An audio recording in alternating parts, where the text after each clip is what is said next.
Bismillahirrahmanirrahim. Assalamualaikum warahmatullahi wabarakatuh. Perkenalkan, kami dari kelompok 6 yang beranggotakan saya sendiri, Fitriyanti, Muhammad Rafli Ramadan, Mutiara, Mutia Dwi Humaira, dan Muhammad Raihan Akmal Nasmi. Di sini kami akan mempresentasikan makalah kami, yaitu Renaissance. Zaman Renaissance adalah sebuah gerakan budaya yang berkembang pada periode kira-kira dari abad ke-14 sampai abad ke-17, dimulai di Italia pada abad pertengahan akhir dan kemudian menyebar ke seluruh Eropa. Istilah Renaissance berasal dari bahasa Prancis yang berarti kebangkitan kembali. Oleh sejarawan, istilah tersebut digunakan untuk menunjukkan berbagai periode kebangkitan intelektual, khususnya yang terjadi di Eropa. Orang yang pertama menggunakan istilah tersebut adalah Jules Michelet, sejarawan Prancis terkenal. Menurutnya, Renaissance adalah periode penemuan manusia dan dunia, bukan sekedar sebagai kebangkitan kembali yang merupakan permulaan kebangkitan modern. Bila dikaitkan dengan keadaan, Renaissance adalah masa antara zaman pertengahan dan zaman modern yang dapat dipandang sebagai peralihan, yang ditandai terjadinya sejumlah kekacauan dalam bidang pemikiran.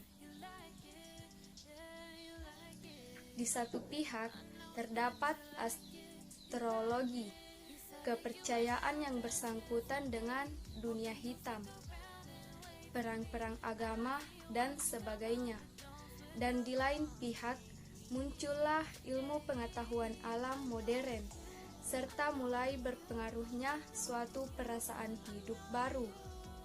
Pada saat itu, muncullah usaha-usaha penelitian empiris yang lebih giat, yang pada akhirnya memunculkan sains bentuk baru.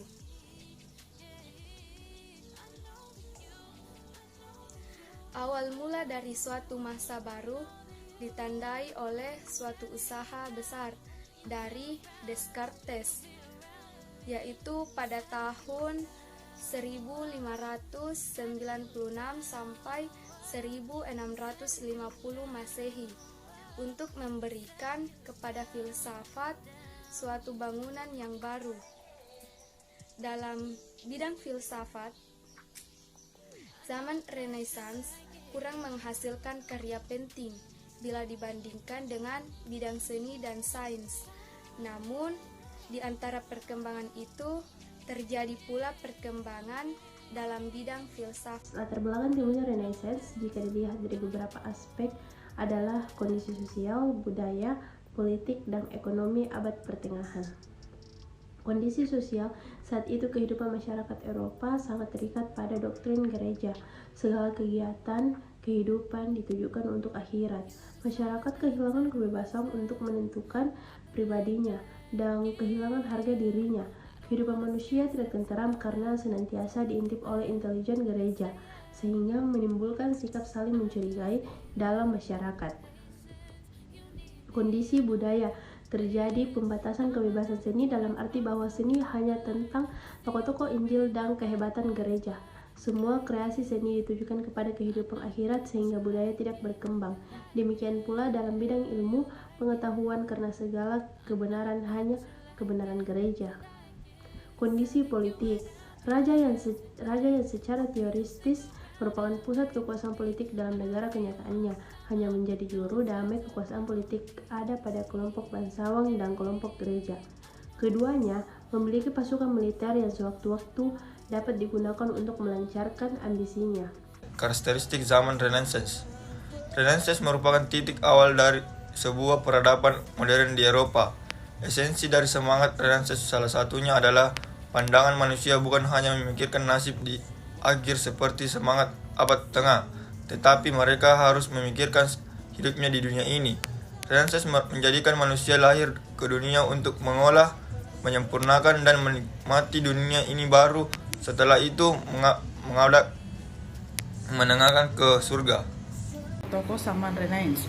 Pada zaman Renaissance terdapat tokoh di berbagai bidang, baik itu di bidang seni dan budaya, ilmu pengetahuan, penjelajahan, ataupun di bidang filsafat.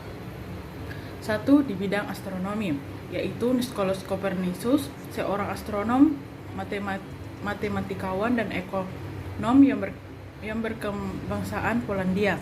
Dua, mengembangkan teori heliocentrisme atau berpusat di matahari serta tata surya dalam bentuk yang terperinci sehingga teori tersebut bermanfaat bagi sains. Roger Bacon berpendapat bahwa pengalaman atau empirik menjadi landasan utama bagi awal dan ujian akhir bagi semua ilmu pengetahuan. Tycho Brahe berpendapat bahwa benda-benda angkasa terapung bebas dalam ruang angkasa. Johannes Kepler, seorang ahli matematika yang melanjutkan penelitian Brahe tentang gerak benda-benda angkasa. Galileo Galilei membuat sebuah teropong bintang yang terbesar pada masa itu dan mengamati beberapa peristiwa angkasa secara langsung, melihat bahwa planet Venus dan Merkurius menunjukkan perubahan seperti halnya bulan, menyimpulkan bahwa planet-planet tidaklah memancarkan cahaya sendiri. 2. Bidang anatomi, yaitu Andreas Vesalius memperbaiki pendapat dan pendahuluannya atau Mendino Delius dan Aristoteles bahwa mereka salah berpendapat tentang fungsi jantung dan struktur jantung.